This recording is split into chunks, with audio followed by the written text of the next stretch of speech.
Je vais peut-être intervenir sur... Vous m'avez pas posé de questions sur un des sujets d'actualité qui a agité la scène politique française, qui est la loi Duplon, au sujet de la...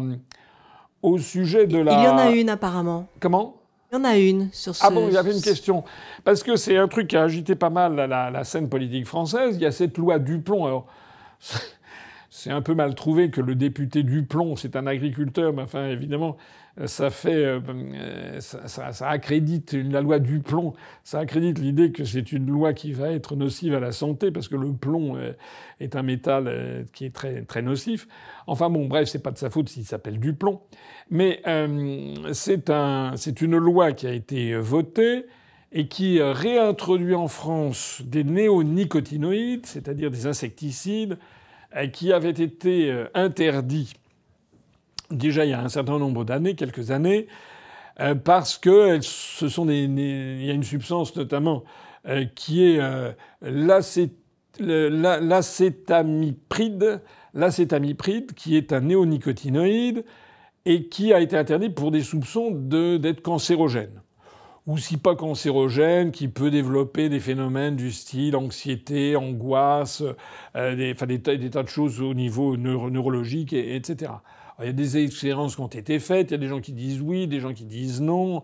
J'ai vu qu'à l'Assemblée nationale, il y avait une représentante, une femme qui était représentante d'une association de lutte contre le cancer, qui est elle-même cancéreuse, qui a pris la parole depuis les tribunes pour faire savoir qu'elle était scandalisée par le vote qui venait d'avoir lieu en faveur de cette réintroduction des néonicotinoïdes. Alors si j'en parle, c'est parce que, en fait, on est dans la même situation que la question précédente sur les 211 milliards. C'est-à-dire que je vois des gens, notamment à gauche, mais pas seulement, mais surtout à gauche, qui disent « Ah mais c'est scandaleux de réintroduire ces néonicotinoïdes qui avaient été interdits, c'est à la demande de la FNSEA et des jeunes agriculteurs, c'est au détriment de la santé humaine, etc. C'est absolument scandaleux. » Bon. Et à droite, il y a des gens qui disent « Mais non, vous exagérez le truc. » Mais la vérité, elle est ailleurs, en fait. Pourquoi est-ce que la France est obligée de réintroduire ces néonicotinoïdes ? Est-ce que quelqu'un va avoir le courage de le dire, à part moi ? La vérité, c'est que le problème qu'il y a, c'est que dans la majorité des pays de l'Union européenne, cet agent insecticide est utilisé, notamment pour sauvegarder, je crois, les cultures de cerises, les cultures de noisettes. Il paraît qu'il y a des noisettes.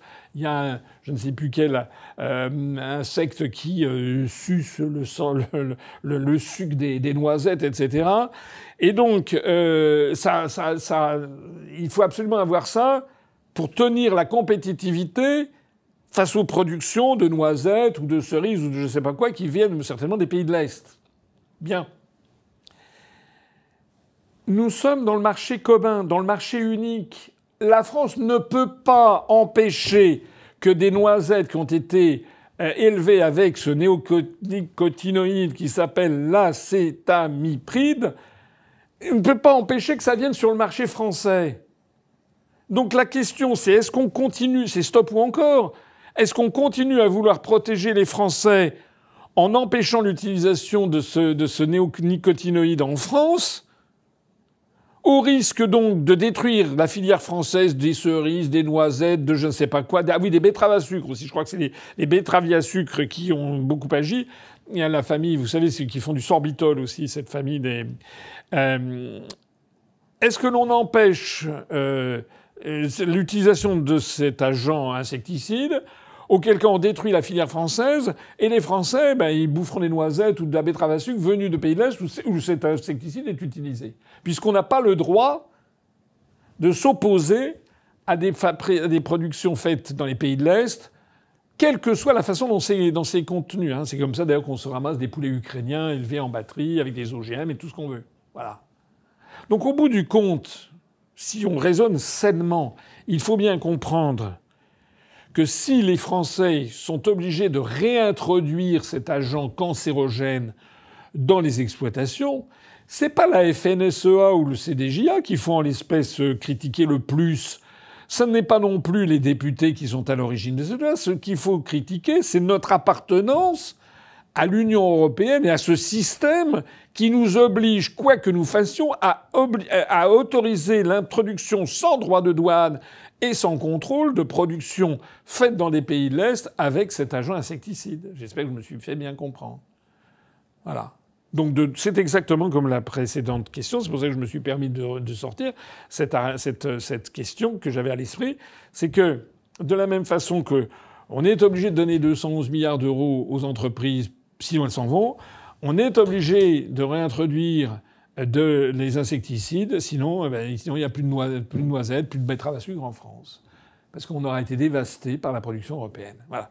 Quand je dis et redis que notre appartenance à l'Union européenne, c'est vraiment le cancer de la France, au sens propre comme au sens figuré, c'est fondé sur des réalités. Voilà. Et là, je repense à la question de tout à l'heure.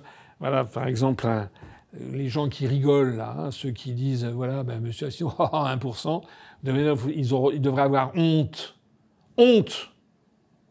de rigoler, parce que moi, je suis celui qui dit la vérité aux Français. Ils devraient avoir honte de laisser un pays être détruit, parce que quel est le pays qu'ils vont laisser à leurs enfants, à leurs petits-enfants, à partir du moment où ils doivent faire les marioles en disant non, l'Europe est notre chance, etc. Voilà. C'est ça qu'il faut avoir à l'esprit.